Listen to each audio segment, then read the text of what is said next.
Hi, I'm Simon. Welcome to Ball of Games, your go-to YouTube channel for all games. Simon, I thought we were dressing up for this one. Your YouTube channel for all game reviews, setups, looking inside the box, and today we're looking at Flamme Rouge.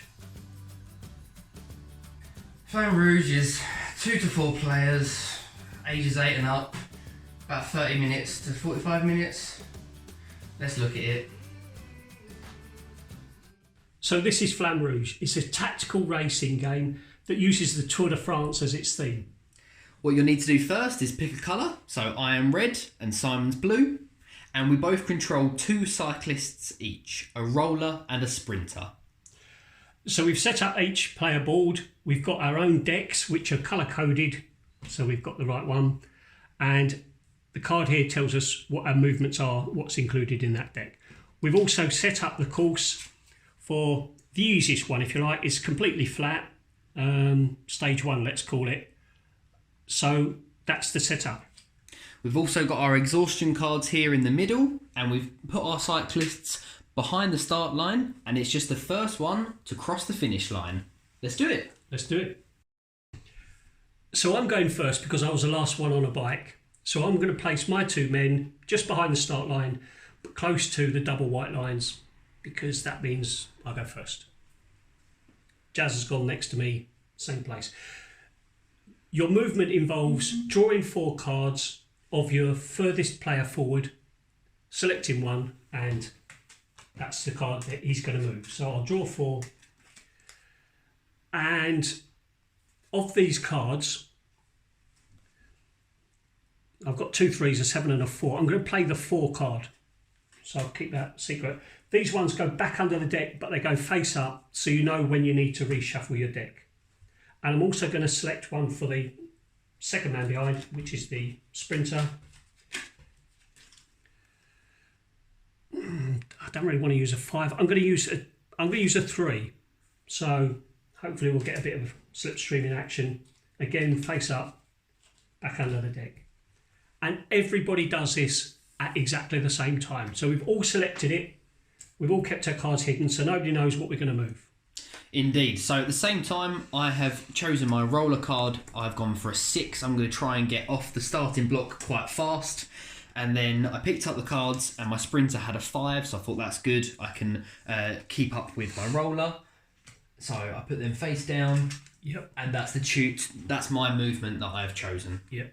That's phase 1. Phase 2, because there's 3 phases. Phase 2 is we all show our cards, and then from the person leading to the back of the pack, you lay your cards in that order. So because I'm the first player, my roller, he'll move 4. 1, 2, 3, 4. Next player's Jazz is roller. He moves 6. 1, 2, 6. And you always move over to the right hand line, the 2 white lines. I'm next in order. I've got a 3. 1, 2, 3. And then Jazz got 5. 1, 2, 3, 4, 5. So he's next to me there. So that's phase 2. Phase 3 is slipstreaming and exhaustion. And you slipstream from the back of the pack forward.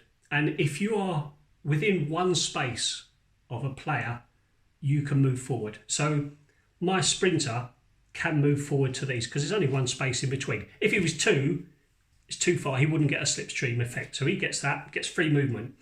But now all of us are one behind this one, so we all get another movement. So that's worked out really well for my sprinter. He's got 2 extra movements.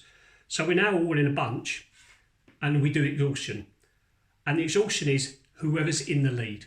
So that is myself. So my roller is in the lead. So I would have to take an exhaustion card and add it to my roller deck. So obviously in time, I may pick up that exhaustion card. So although I've taken the lead early, might not have been the best play. Yep. So there's another instance whereby you can get exhaustion. If this player were more than 2 ahead of the following player, he would get exhaustion, he would get exhaustion, and he would get exhaustion as well. If, however, this man was back in the pack, he wouldn't get exhaustion anymore. So it's just him and him they would both get exhaustion. And that'll happen. If you drop off the back of the pack, you'll pick up exhaustion and make it harder for you to catch up as well. That's the exhaustion. And that's it. The cards you've played, you now discard. They play no further use. So that gets discarded, that gets added. And that one gets discarded as well. And you go through the same thing. Do it all together. Pick 4 cards, select one, move your men, do exhaustion. Now we've got a different order. You're first, I'm second, you're third, I'm fourth. Indeed. And literally we will do that until you go round the track to the finish line. As stated, it is the first one to cross the finish line, but there is a couple of different rules, or a different rule in regard to that, isn't there, Simon? There is, because if you can cross the finishing line at the same time as somebody else, but you get further ahead, you win. So in that case, from here, if you've crossed the line to there, and I've crossed the line on the same go, but I've got to there, I'm the winner. Indeed. And then you could come along and be third. And that's it. A very simple game, but has great mechanics once you start playing. And a surprising amount of tactics in it, because when do you use your high cards for your sprinter? He's got 9s on him. When do you use them? Do you blast out? Everybody's got them, but using them at different times causes different effects. And you will pick up your exhaustion cards. Definitely. Now, these cards are what is in each deck. So the sprinter has 3 9s, 3 5s, etc. Same with the roller. And this way you can keep an eye on what you've used and what you have left. Once you start getting near to the finish line, you only maybe have a few cards-ish left, and so you know when you can push and when you can't. But that is pretty much what you do on your turn until the end of the game. Mechanically, it's quite simple, but it's selecting the right card at the right time is just quite a puzzle. So now we're going to explain how the hills come into play. This is shown by uphill, which is red on this part of the track, and downhill, which is blue on this part of the track. Now, I'm in the lead because Simon has made some poor life choices, and so I am going to go first. Now, on a downhill, there's this number 5 here, and that states that whatever card I lay, I can actually go up to 5. So I would have played this 2, using up one of my exhaustion, but I'm still going to get to move 5. So it's looking good for me. Yeah. You can play a higher number, of course, if you wanted, and blast off with a 9 or whatever it is. I'm currently struggling uphill at the moment, and my sprinter is going to move 4 because the maximum he can move is 5. So if I had a 7 and 9, whatever it is, I could only ever move 5 spaces. So I'm going to move 4. 1, 2, 3, 4. So I'm now on the downhill, so I'll be able to use an exhaustion card or perhaps a low one for that man. So knowing that I'm going uphill, I'm now using a 3 on my roller, on my sprinter, sorry. So that's 1, 2, 3. Now normally, as stated before, I would get the slipstream. But because I'm going uphill, I do not get that, which is a bit of a shame. My next 4 cards for my roller are quite high, 6s and 7s. So I'm going to choose the 6, but I might have a bit of a problem. 1, 2, 3, 4, 5. You can only move 5. So I've wasted a movement. And again, because I'm 1 away, there is no slipstream. So if this is how the round ends, we would all pick up an exhaustion for each man. So each of these men would get exhaustion. He would, because obviously he's in the lead. This player would, because there's nobody in front of him for more than 2. But normally these would get a slipstream. But because they're on the uphill section, they can't slipstream.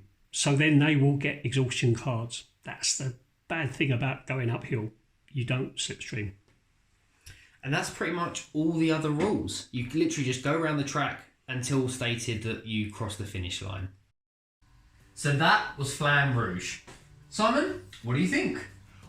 I thought this was great.